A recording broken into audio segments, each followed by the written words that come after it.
É possível que o ponto central e o versículo mais importante da carta aos Filipenses esteja localizado no capítulo 4, versículo 4.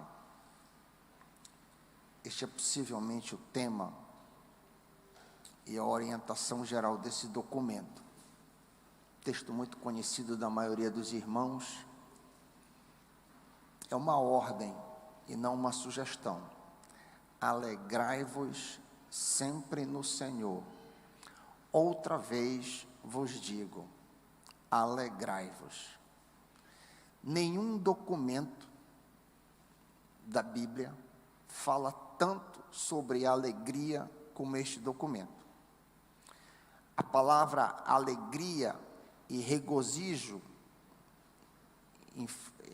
flexionada de diversas maneiras, alegrai-vos, regozijai-vos, alegrei-me, com as reflexões, com as flexões devidas, aparece repetidamente ao longo dessa curta carta. Resumo, comando então de Paulo nesse documento é que os crentes deveriam se alegrar. A alegria aqui descrita não é natural, não é exterior, não é baseada em circunstâncias. A alegria aqui descrita é sobrenatural, é interior, é independente de problemas e dores circunstanciais. Esta alegria é produzida pelo Espírito Santo. O cristão se alegra de uma maneira diferente do não crente. Para o incrédulo, a alegria vem de fora. Eu vou repetir isso de novo. Para o não crente, a alegria vem de fora. Para o crente, a alegria vem de dentro. A alegria externa dura pouco. A alegria interna é permanente, profunda e produz paz. Você é um crente fervoroso, mas não está experimentando alegria? O que estará acontecendo com você? Você sabia que existem ladrões de alegria? Você sabia que há elementos que roubam a nossa alegria? Eu até coloquei esse título aí, elementos que roubam a nossa alegria. E como forma de retomar esta carta, já que nós já expusemos 4 sessões, aqui para que eu tenha uma ideia, quantos aqui acompanharam as primeiras 4 reflexões que eu fiz em Filipenses? Alguns acompanharam? Vários acompanharam. Então nós estamos retomando. Eu achei que seria interessante a gente reentrar neste documento, examinando o ponto oposto ou o contraponto do elemento central, que é a alegria. Eu queria compartilhar com os irmãos, nesta manhã, 11 elementos, 11 ladrões, se você quiser anotar, 11 agentes que podem roubar a nossa alegria.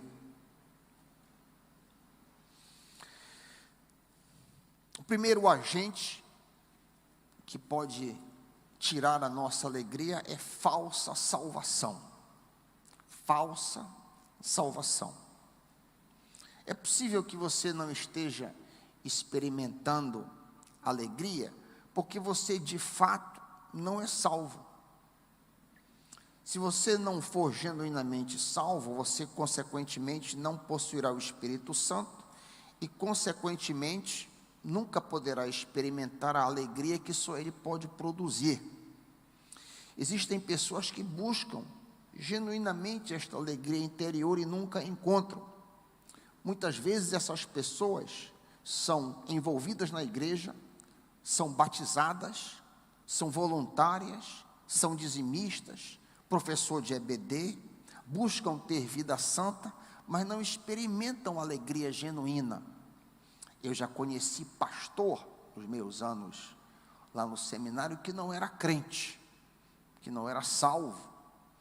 Então, o fato de você pertencer a uma determinada organização, igreja ou denominação, não quer dizer que você de fato é salvo. E se você não for salvo, repito, você nunca vai experimentar esta alegria interior que Paulo está se referindo. É por causa disso que Paulo diz aos Coríntios, um texto precioso que eu queria que você marcasse na sua Bíblia, 2 Coríntios 13, 5a.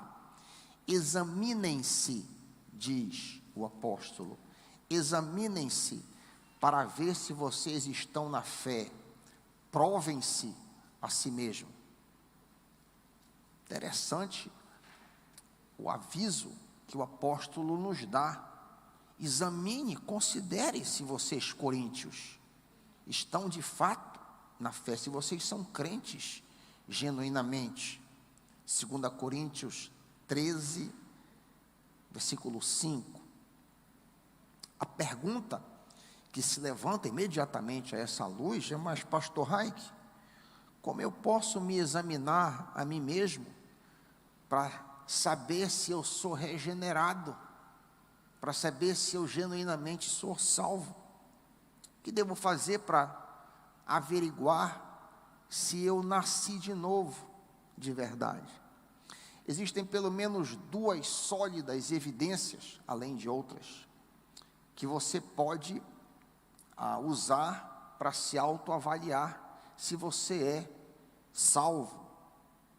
A primeira, e muito óbvia, é crer que Jesus Cristo, é confiar em Jesus Cristo como Salvador e Senhor da sua vida. Você crê, em outras palavras, que Cristo pagou o preço pelos seus pecados? Isso que faz com que você seja livre, seja de fato liberta da escravidão que nos puxa para baixo, a escravidão do pecado, e nos leva à morte. Você aceita o senhorio de Cristo em sua vida? Você procura obedecer a Cristo no seu cotidiano? Essa é a primeira evidência. Crer em Cristo e tê-lo como seu Senhor e Salvador. Em segundo lugar, a segunda maneira de você aferir se você é de fato salvo, regenerado, é que você odeia o pecado. Você odeia o pecado de todo o coração. A vida de uma pessoa regenerada é caracterizada pela luta contra o pecado e crescente produção de bons frutos. Quando você examina a sua vida, você detecta um crescimento real em santidade? Embora você não seja quem você gostaria de ser, eu não sou quem eu gostaria de ser, mas eu olho para trás e eu detecto um avanço. Para minha tristeza, não tão rápido como eu gostaria que fosse, mas eu vejo que o homem que eu era um ano atrás, eu não sou hoje. Pela graça e misericórdia de Deus, algumas coisas da minha vida foram banidas. Algumas atitudes, algumas posturas da minha vida foram modificadas. Você enxerga, querido? Querida, você enxerga isso na sua vida? Você nota que algum avanço é feito quando você compara, por exemplo, com o ano passado, o ano retrasado, 3 anos atrás? Você vê mudanças na sua vida? É isso que eu estou dizendo. Não estou falando aqui se você é dizimista ou não, se você é voluntário, trabalha na igreja, nada disso. Estou falando de um progresso em santidade, mais semelhança com Cristo.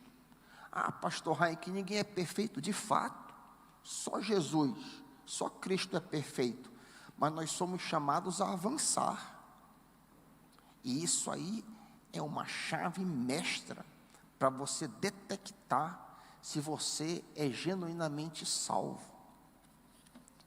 O moto, o chamado do apóstolo é um chamado para mim e para você. Examinem-se para ver se vocês estão na fé, diz o apóstolo Paulo aos Coríntios. Provem-se a si mesmos. Então, o primeiro agente, o primeiro ladrão da nossa alegria é uma falsa salvação. O segundo agente que rouba a nossa alegria é Satanás e seus anjos. Satanás e seus anjos. Os demônios tentam roubar a nossa alegria e a nossa paz. Lemos em 1 Pedro 5,8, texto precioso. 1 Pedro 5,8. Estejam atentos, diz o apóstolo Pedro. Tomem cuidado com seu grande inimigo, o diabo, que anda como um leão rugindo à sua volta, à procura de alguém para devorar. Os demônios podem tentar roubar a nossa alegria de muitas maneiras. Uma tentativa comum é a acusação. Uma tentativa comum que os demônios usam na nossa mente, nossa vida, é a acusação. É necessário aprendermos a fazer uma diferença entre a voz do Espírito Santo e a voz do inimigo. É muito importante nós aprendemos a distinguir as duas vozes. O inimigo acusa, o Espírito Santo convence. É diferente. Quando nós tropeçamos, por exemplo, o Espírito Santo diz: meu filho, minha filha, isso precisa mudar. Tu precisas corrigir este curso. Tu precisas ajeitar a tua vida neste ponto. Isso é diferente da acusação. A acusação: tu não vale nada, tu não prestas, tu nunca vais mudar, não há esperança para ti. De novo, tu estás no mesmo buraco. Outra acusação. E a acusação rouba a nossa paz. Nós perdemos a paz quando ouvimos a acusação do inimigo. Por isso é crucial você aprender a distinguir a voz de Satanás e seus anjos e a voz meiga e convincente que nos convence do juízo, da justiça, do pecado, a voz do Espírito Santo. Quando nós damos ouvidos à voz do inimigo, tendemos a ficar tristes e desesperançados. O inimigo quer roubar a tua paz, roubar a tua alegria. Terceiro lugar, terceiro ladrão, o entendimento deficiente da soberania de Deus. O entendimento deficiente da soberania de Deus. Algo que pode roubar, e frequentemente rouba a nossa alegria, é uma compreensão errada da soberania de Deus. Ou seja, quando nós achamos que Deus, por alguma razão, não está no controle das coisas, o que é demonstrado pela nossa preocupação, pela nossa ansiedade, pelas nossas inquietações, pelo sentimento que outras pessoas controlam as nossas vidas ou que nós mesmos estamos fora de controle, perdemos a noção de que Deus é soberano e, consequentemente, Ele faz tudo cooperar para o nosso bem. A nossa vida não está fora de... Mas, pastor Rai, que eu estou passando por um aperto tremendo. Deus está no controle ainda assim. Deus está usando o aperto, a luta, a dificuldade, a batalha para te moldar. Deus está sempre querendo nos moldar, nos transformar à semelhança de Cristo. Quando a gente perde a noção desta soberania, de que Deus ainda está no controle, apesar da bagaceira, apesar da luta, apesar dos conflitos que porventura estejamos enfrentando, a gente perde a alegria. A doutrina da soberania de Deus é importantíssima para nosso equilíbrio em meio às decepções, frustrações e perdas. Quando esquecemos que Deus é soberano, repito, perdemos a nossa alegria. Vemos dos momentos iniciais da profecia de Abacuque, que acabamos de cantar agora, belíssimo, dos momentos iniciais da profecia de Abacuque, ele diz: até quando, Senhor? Até quando? É como ele abre o livro, em Abacuque 1:2. Ele perdeu muito da noção da soberania de Deus aí. Mas quando você vai lendo o livro do profeta, ao longo do caminho, ele então reganha confiança na soberania de Deus. Ele termina o livro em Abacuque 3:8, eu me alegro no Senhor. A figueira, as circunstâncias em nada mudaram. As mesmas circunstâncias que havia no começo da profecia são as mesmas ao final. Mas a atitude do profeta mudou. E ele diz, ainda que a situação seja pior, ele descreve, usando ilustrações, que a figueira não dê, que não haja gado no curral, que a situação fique preta, eu ainda vou me alegrar no Senhor. Então, quando nós temos uma noção forte da soberania de Deus, estamos alegres diante dele. Quarto, esfriamento da fé. Esfriamento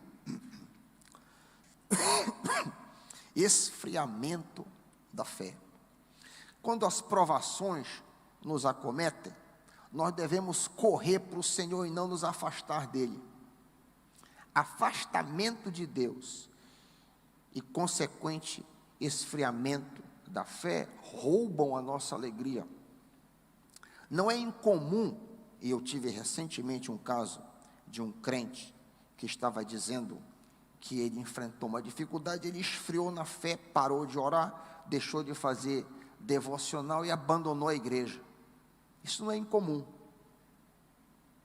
Nunca devemos parar de orar, parar de buscar forças em Deus, buscar comunhão com seu povo, buscar ler as Escrituras, enfim, achar forças no Senhor. Quando tentamos enfrentar nossos problemas sozinhos, a tendência é ficarmos frustrados. Devemos ter a sabedoria na busca por ajuda nos nossos dilemas pessoais. Quando buscamos conselhos com pessoas não crentes, corremos seríssimos perigos. Se você é um cristão verdadeiro, você deve ser muito cauteloso sobre compartilhar os seus problemas pessoais com pessoas que não conhecem a Cristo. Eu estava até pensando, ainda outra vez, revendo o que eu ia compartilhar com os irmãos de manhã. Eu me lembrei de um caso de um crente, pai de família, casado com filhos, que resolveu buscar conselho com uma psicóloga não crente, e ao final de uma longa caminhada abandonou a família, a esposa e tudo, porque a psicóloga o aconselhou a sair do armário. Então você deve ter muito cuidado quando você busca conselho com pessoas que não conhecem a Cristo. Você pode acabar em um problema muito maior do que você tinha quando você buscou inicialmente. Esfriamento da fé. Quando nos encontramos em situação de impotência, quando estamos desanimados e atingimos um ponto que não temos mais forças para buscar o Senhor, devemos buscar irmãos que possam orar por nós.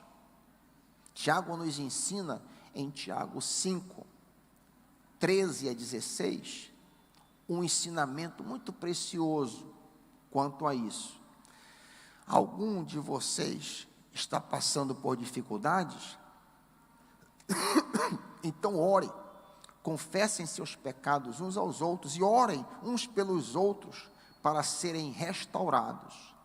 A oração de um justo tem grande poder e produz grandes resultados.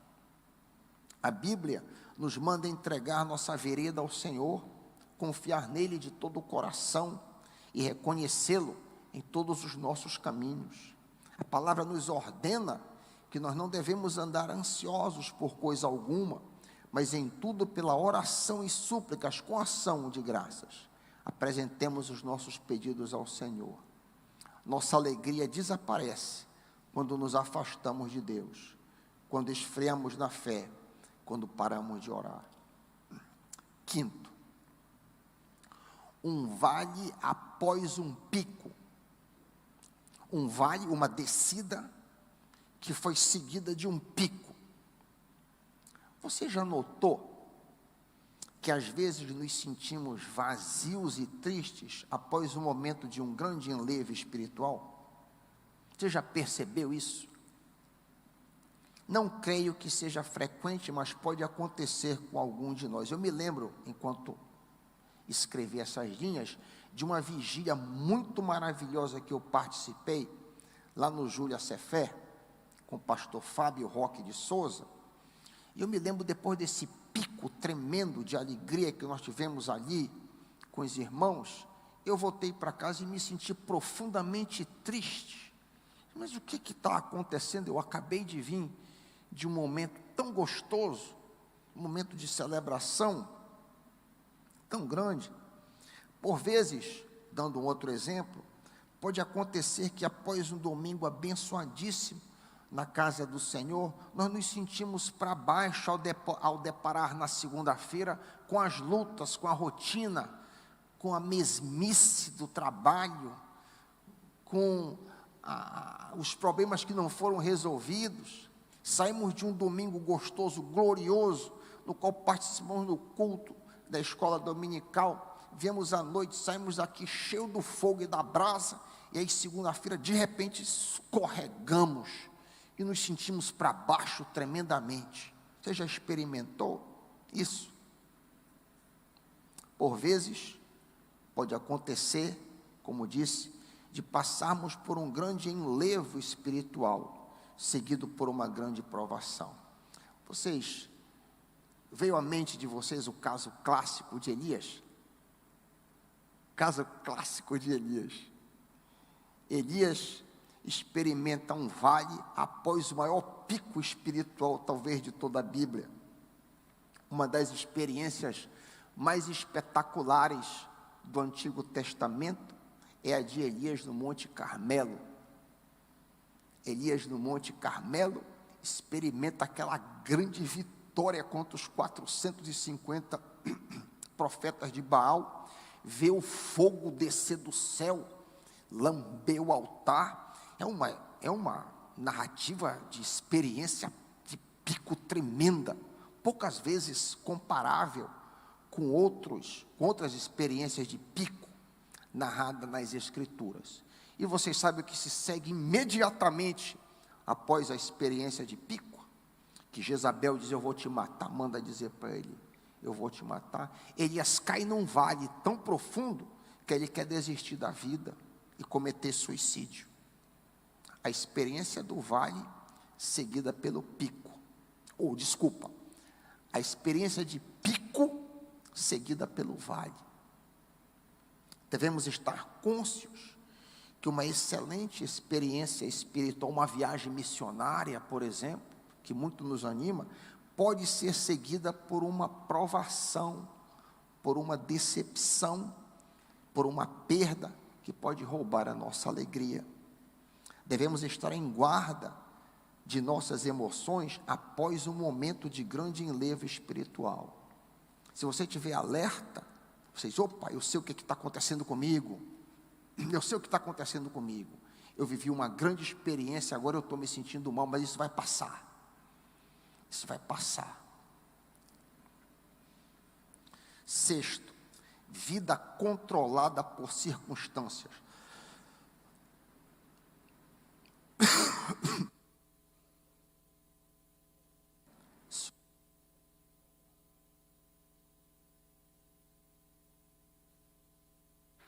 Vida controlada por circunstâncias. Há crentes que não têm alegria espiritual por terem suas vidas completamente controladas pelas circunstâncias. Caso se ganhe um carro, está alegre. Caso bata o carro, está triste. Se o marido trata a esposa de maneira que ela acha que deve ser tratada, está alegre. Do contrário, está triste. Se as crianças agem como os pais acham que deveria agir, está alegre. Do contrário, os pais perdem a alegria. Em outras palavras, quando se vive apenas à luz das circunstâncias, a perda da alegria é inevitável. Felizmente, muita gente, muitos crentes vivem desta maneira. Esse tipo de vida controlada pelas circunstâncias, escravizada pelas circunstâncias, não enxerga a mão de Deus trabalhando por trás das circunstâncias. 7.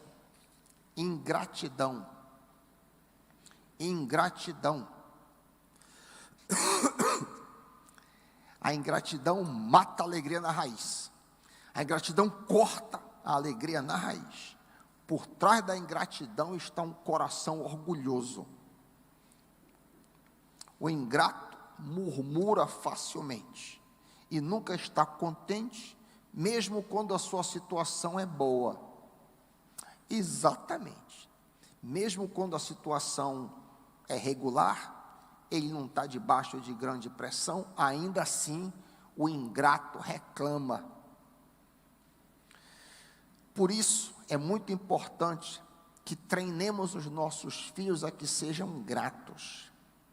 A ingratidão é uma falta muito pior do que um acidente causado em casa pelo leite derramado, pela rede rasgada, por quebrar uma louça, ou o que quer que seja. A vontade de Deus é que sejamos agradecidos em todas as situações. Não é isso que lemos em 1 Tessalonicenses 5,18? 1 Tessalonicenses 5,18. Deem graças em todas as circunstâncias, pois esta é a vontade de Deus para vocês. Qual é a vontade de Deus para mim? Que eu seja agradecido. 8. E aí a coisa remonta um pouquinho, mas eu vou tentar diferenciar. Esquecimento. Esquecimento. O que é que eu quero dizer por esquecimento? Aqui as categorias começam a ficar muito próximas uma das outras. O esquecimento é uma forma de ingratidão, sim, mas eu tenho em mente aqui, principalmente, o esquecimento da salvação. Quando nós nos esquecemos da perdição em que nós nos encontrávamos quando fomos salvos, tendemos a perder a alegria e nos tornarmos uma fonte de problemas. Por que novos convertidos, você já parou para pensar nisso? Por que novos convertidos são sempre alegres e cheios de entusiasmo? Você já notou que o novo convertido, no geral, eu nunca conheci diferente, mas eu não vou categorizar de uma maneira universal, mas na esmagadora maioria das vezes, o novo convertido é cheio de alegria.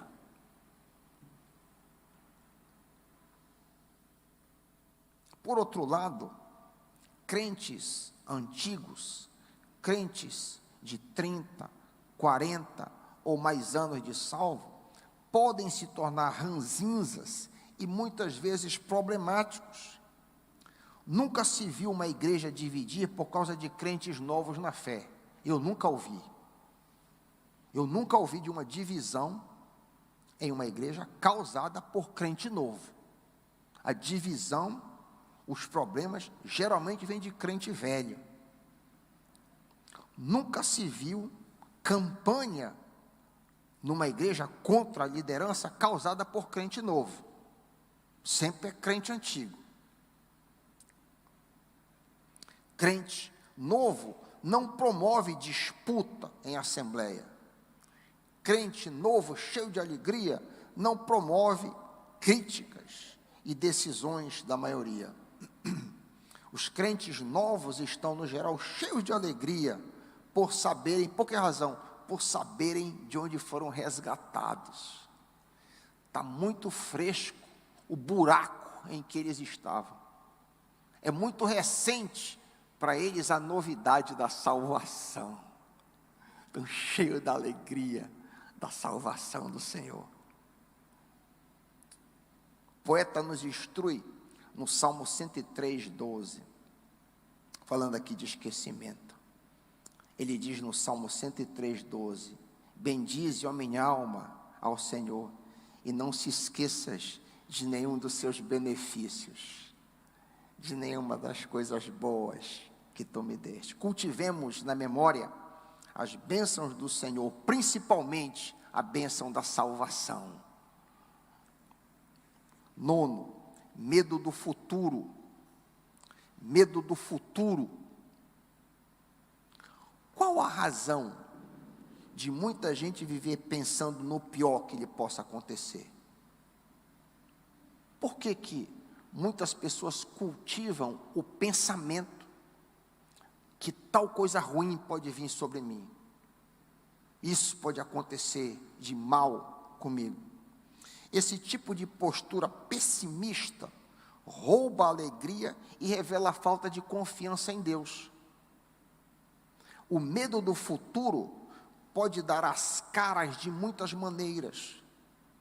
Por exemplo, medo do fracasso, medo da perda de reputação, medo da perda do emprego, medo da perda da saúde, medo da morte e outros tantos tipos de medo aí que você poderia elencar.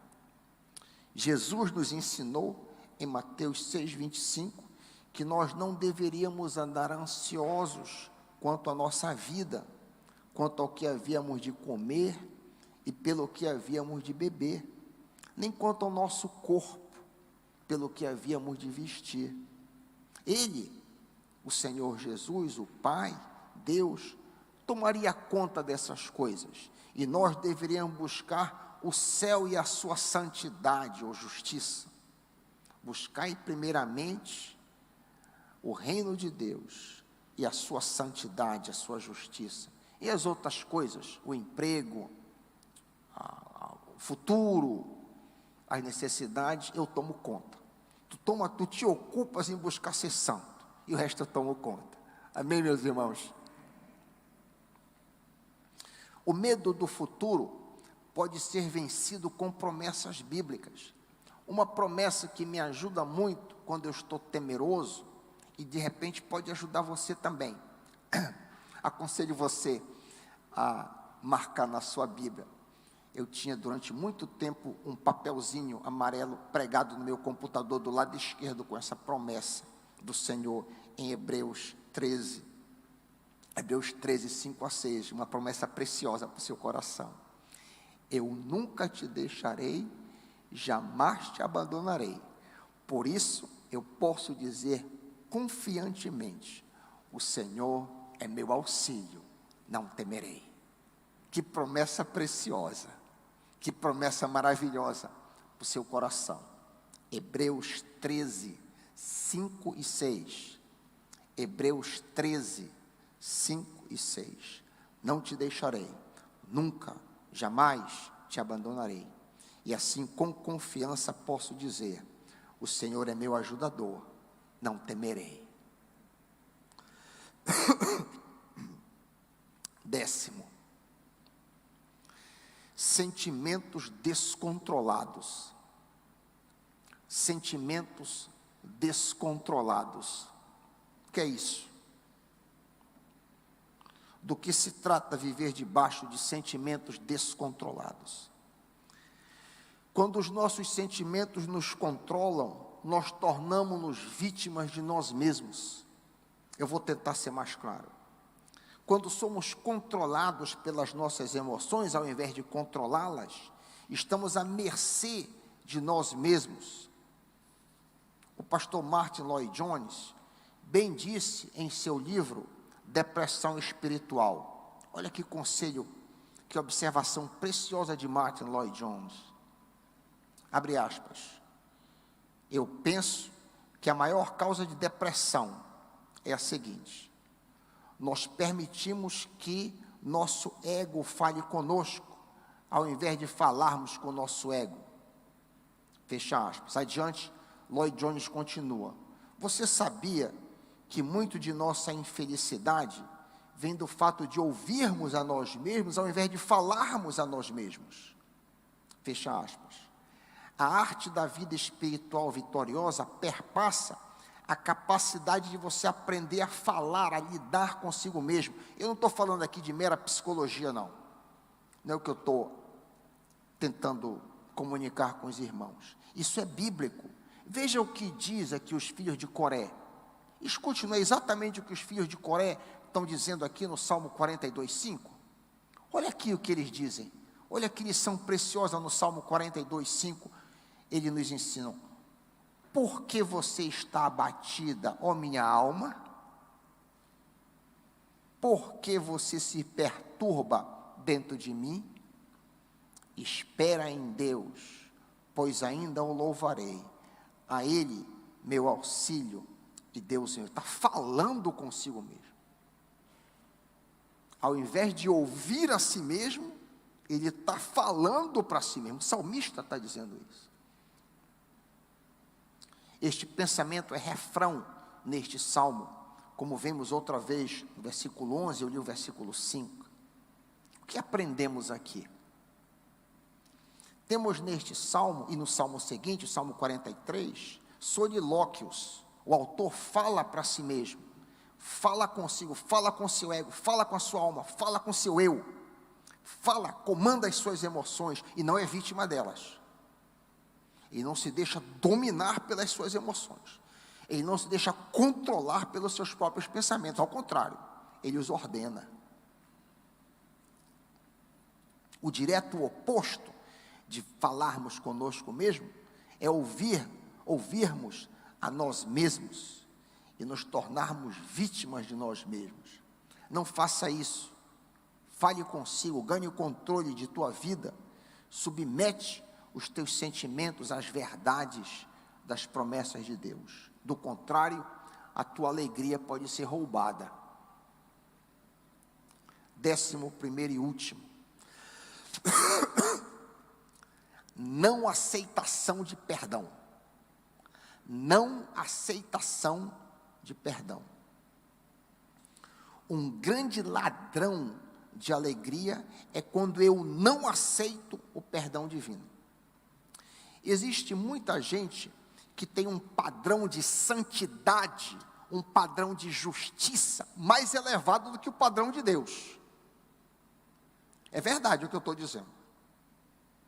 São pessoas que vêm ao gabinete para dizer que elas não podem ser perdoadas. Quando dizemos que Deus já perdoou, elas dizem: não, mas o senhor não está entendendo o que eu estou dizendo. Deus não está entendendo o que aconteceu. O meu pecado é muito grave. Mas meu irmão, a palavra do Senhor diz aqui que você está perdoado. Mas aí o standard, o padrão dele ou dela é muito elevado. E esse tipo de postura, a não aceitação do perdão, produz profunda infelicidade e falta de paz. Quando dizemos, como acabei de dizer, que Deus a perdoou, ela diz: não, mas o pastor não está compreendendo o que eu estou dizendo. Existe por trás dessa postura, uma postura de aparente piedade, humildade, um profundo orgulho, um ego inflado e cheio de justiça própria. A pessoa não está sabendo disso. Ela se acha humilde, se acha piedosa, mas inconscientemente há um ego inflado de justiça própria enorme. Estou falando aqui de pessoas que cometeram algum pecado sério, ou passaram por uma temporada longe de Deus, e durante esse tempo cometeram pecados graves, levaram uma vida fora dos padrões divinos. Por não conseguirem se perdoar, desenvolvem inconscientemente um sentimento de inferioridade, sem saber, quando na verdade suas vidas estão cheias de orgulho. A não aceitação de perdão é um roubador de alegria. Se você se encontra nesta situação, abra seus olhos e aceite o perdão de Deus. O que diz a Bíblia? em 1 João 1,9. Se confessarmos os nossos pecados, Ele é fiel e justo para nos perdoar de todos os pecados, mas não apenas nos perdoar, para nos purificar de toda injustiça. Você confessou o seu pecado? Você está de fato arrependido? Você está livre. Você está livre. Aceite o perdão de Deus e não tenha uma barra, um standard mais elevado do que o standard ou padrão de Deus. Você não é Deus. O Senhor te diz nesta manhã: você está perdoada, minha irmã, meu irmão. Em nome de Jesus, amém.